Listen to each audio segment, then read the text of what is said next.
Hello everyone, कैसे हैं आप सब। तो आज हम पढ़ेंगे क्लास फिफ्थ इंग्लिश मैरीगोल्ड से चैप्टर रिप वैन विंकल। तो एक स्टोरी है एक व्यक्ति की जो कि बहुत आलसी है। He does not want to do anything. और उसके साथ क्या होता है, चलिए हम स्टोरी में देखेंगे। Let's start the story with its preface. This story is about Rip Van Winkle, a good-natured but lazy man who goes away into the hills and falls asleep. When he awakens 20 years later, Rip finds that quite a few things have changed. तो इसमें बताया गया है एक व्यक्ति है जिसका नाम रिप वैन विंकल है, जो कि बहुत अच्छी नेचर है जिसकी, लेकिन वो बहुत आलसी है। और वो एक बार कहीं पहाड़ियों में चला जाता है और सो जाता है। और 20 ईयर्स के बाद वो वापस जागता है और उसके साथ क्या क्या होता है वो देखता है। बहुत सारी चीज़ें चेंज हो गई हैं। Many years ago at the foothills of Catskill mountains was a little village. एक बार बता रहे हैं, फुट हिल मतलब पहाड़ी के नीचे की तरफ। कार्टस्किल में बहुत साल पहले जो है एक छोटा सा गांव था। In a village lived a simple good natured fellow named Rip Van Winkle. ठीक है, फेलो का मतलब इंसान कह सकते हैं आप, ह्यूमन बीइंग। ठीक है, वहाँ पे गांव में एक सिंपल बहुत साधारण सा लेकिन बहुत अच्छी नेचर वाला व्यक्ति रहता था जिसका कि नाम रिप वैन विंकल था। He was a good neighbour, he was a kind neighbour ready to help anyone. वो बहुत अच्छा नेबर था। नेबर मीन्स होता है पड़ोसी, और हर किसी की हेल्प करने के लिए वो तैयार रहता था। Everyone in the village liked him, और हर कोई उसे विलेज में पसंद करता था। The children of the village shouted with Joy when ever they saw him because he played with them. अब जब भी बच्चे, गांव के बच्चे उसे देखते थे तो बहुत शाउट करते थे। Shout in the means they cheer to see him. वो उसको देख के खुश होते थे क्योंकि वो उनके साथ गेम खेलता था। He taught them to fly kites and shoot marbles and told them long stories. वो उनको पतंग उड़ाना पता सिखाता था, उनके साथ मार्बल खेलता था और जो है उन्हें स्टोरी सुनाया करता था।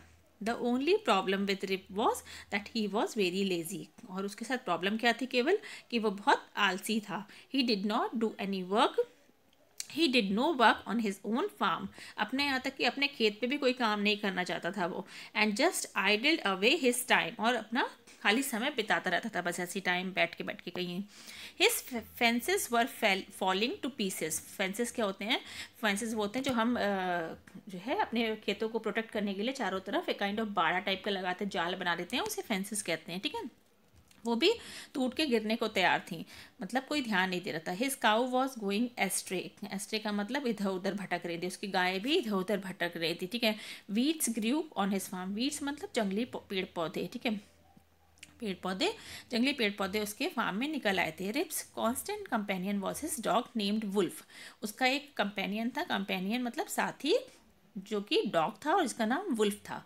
To avoid work he would walk away into the forest with his dog. काम ना करना पड़े इसके लिए वो अपने डॉग के साथ कहीं कहीं जंगलों में चला जाता था। One day Rip just walked on and reached the highest part of the mountain. एक दिन वो जो है चलता गया और चलते चलते पहाड़ के सबसे ऊंचे वाले पॉइंट पे पहुंच गया। It was late in the afternoon, और दोपहर में काफ़ी लेट हो गया। व्हेन ही रीच देयर, जब वो वहाँ पहुंचा तो काफ़ी देरी हो चुकी थी। Tired after his long climb he lay down and begin day dreaming. अब वो बहुत थक गया था क्योंकि चलते चलते, तो वो वहीं पे जो है ले डाउन मतलब लेट गया और सपने देखने लगा। इट वॉज सून इवनिंग, और जल्दी ही शाम हो गई। And he realise it would be night by the time he reach his village. उसने सोचा जब तक मैं वापस चलना शुरू करूंगा, उतरना शुरू करूंगा तो रात हो जाएगी। ठीक है, तो suddenly he heard a voice calling out, Rip Van Winkle, Rip Van Winkle. He looked around and saw a short old man with thick hair and grizzled beard walking towards him with a barrel. ठीक है, barrel है एक बड़ा सा container जैसा कि आप ये देख सकते हैं। ठीक है, तो उसको अचानक से एक आवाज़ सुनाई पड़ी जो कि कोई कह रहा था, रिप वैन विंकल, रिप वैन विंकल। एक व्यक्ति जिसकी सफ़ेद सी दाढ़ी थी और वो एक बैरल को लिए चला आ रहा था। He made signs to help him carry the barrel, और ऐसा लग रहा था कि वो उसकी हेल्प मांग रहा है। Rip hurry to help the stranger who caught his hand tightly, और रिप फटाफट से उसकी मदद करने के लिए गया। Together they reached a place where there were some more odd looking man. Odd looking मतलब सभी अजीब से थे। ठीक है, प्लेइंग 9 पाइप टाइप का एक गेम खेल रहे थे. They were all dress the same way. उन सब ने एक सी ड्रेस पहनी हुई थी.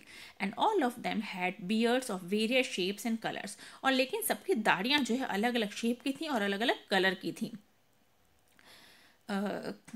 Even though they were playing a game. जबकि वो गेम खेल रहे थे, their faces were serious and they were silence. अब वो कह रहे जबकि वो गेम खेल रहे थे लेकिन उनके फेसेस पे, चेहरों पे एकदम गंभीरता थी और एकदम शांत थे. जैसा कि हम गेम खेलते हैं तो शाउट होता है ना.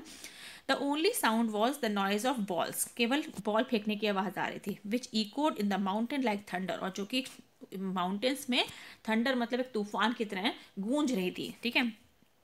As Rip and his companion reached them, they stopped playing and stared at Rip with a fixed gaze. Gaze मतलब एक टकटकी लगा के दिखते रहना, घूरते रहना. जैसे ही रिप अपने कंपेनियन के साथ वहाँ पे पहुँचा, सब उसको घूरने लगे. Rip was really frightened. Frightened मतलब टू बी स्केयर, डर जाना. रिप बहुत डर गया. His companion emptied the content of the barrel into glasses and made Rip drink it. अब उनके जो कंपेनियन थे उन्होंने जो है ग्लास में वो बैरल से जो भी उनके पास था पीने का ड्रिंक था उन्होंने डाला और रिप को पीने के लिए दे दिया. Rip obeyed as he was trembling with fear. Trembling मतलब कांपना. रिप ने वो ड्रिंक पी ली क्योंकि वो डर के मारे कांप रहा था. ठीक है. उन्होंने उसने उनकी बात मान ली. सिंस ही वॉज थर्स्टी, क्योंकि वो प्यासा भी था. थर्स्टी मीन्स प्यासा. He drank a few more glasses. अब वो प्यासा था तो उसने और 2-4 ग्लास पी लिया. And slowly fail into a deep sleep. और गहरी नींद में सो गया. On waking up, he found that he was at the place where he had first met the old man. जब वो जागा तो उसने देखा ये तो वही प्लेस है जहाँ वो सबसे पहले बूढ़े व्यक्ति से मिला था. He rubbed his eyes. rubbed मतलब मसलना. उसने अपनी आंखों को मसला. It was a bright sunny morning. एकदम सुबह सुबह का समय था जब एकदम सुबह सुबह चमकती हुई सुबह होती है. Surely I have not slept here all night. Thought Rip. अब रिप सोच रहा है नहीं नहीं मैं पूरी रात तो यहाँ नहीं सो जाऊँगा. He looked around for Wolf. अब वो चारों ओर वुल्फ को ढूंढता है अपने डॉग को. But he was nowhere. बट वो कहीं नहीं मिलता. Rip whistled for him. Wolf wolf. Then he shouted. Rip सीटी बजाता है उसके लिए, उसकी आवाज़ लगाता है. No dog was to be seen. लेकिन कोई भी डॉग दिखाई नहीं देता. Where has this dog gone. वो सोच रहा है. ही मटर टू हिमसेल्फ. मटर मीन्स अपने आप में बोलना, बड़बड़ाना. वो सोच रहा है कि वो कहाँ चला गया मेरा dog. He began to descend the mountain to go back to his village. अब वो माउंटेन से नीचे उतरने लगता है कि अपने विलेज में जाने के लिए. As he near the village he met number of people but he did not know any of them. अब वो जब अपने विलेज पहुँचता है तो बहुत सारे लोगों से मिलता है बट कोई भी उसे पहचानता नहीं. ठीक है. ही डिड नॉट नो. वो भी किसी को नहीं जानता होता उनमें से. The villagers also stared at him equally surprise. जैसा कि रिप एंड विंकल लोगों को सरप्राइज तरीके से देख रहा है, ऐसे लोग भी उसे आश्चर्यचकित तरीके से देख रहे हैं. Who is this man said one. उनमें से एक कहता है ये आदमी कौन है. I have never seen him before said another. दूसरा उनमें से कहता है हाँ मैंने भी इसे पहले कभी नहीं देखा. Look at his long white beard and his wrinkled face. Wrinkled means झुर्रियाँ. एक कहता है कि देखो देखो इसकी सफ़ेद दाढ़ी देखो और इसका रिंकल्ड फेस देखो. ऑन hearing this, ये सुनकर rib stroked his chin and to his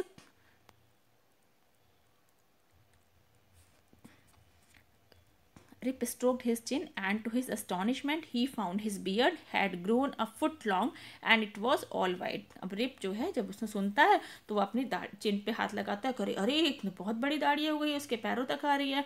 and it was all white. और पूरी सफ़ेद है. An old woman walked up to him. और एक बूढ़ी औरत खड़ी होती है तभी. And looked at his face. उसकी तरफ देखती है एक थोड़े क्षण के लिए, for a moment. Then she exclaimed. और तब वो बोलती है it is Rip Van Winkle. ये तो रिप वैन विंकल है. Welcome home again old neighbour. वो कहती है पुराने पड़ोसी आपका स्वागत है. Where have you been these 20 years. आप इतने 20 साल तक कहाँ थे. तो मतलब वो 20 साल बाद आता है तो 20 साल में उसकी दाढ़ी बढ़ जाती है और कोई उसे पहचान नहीं पाता. ठीक है. So this was about the story. ठीक है. You can go through the new words also. ठीक है. Idled away. ठीक है. इसमें और अच्छा इस तरीके से दिए. Circle the correct meaning of the given words. You may need to use the dictionary. These are the new words and there are 3 meanings of that. You have to choose the right one. Okay. Okay, so if you like the explanation, tell me in comment section. Do like and share my channel. Thank you.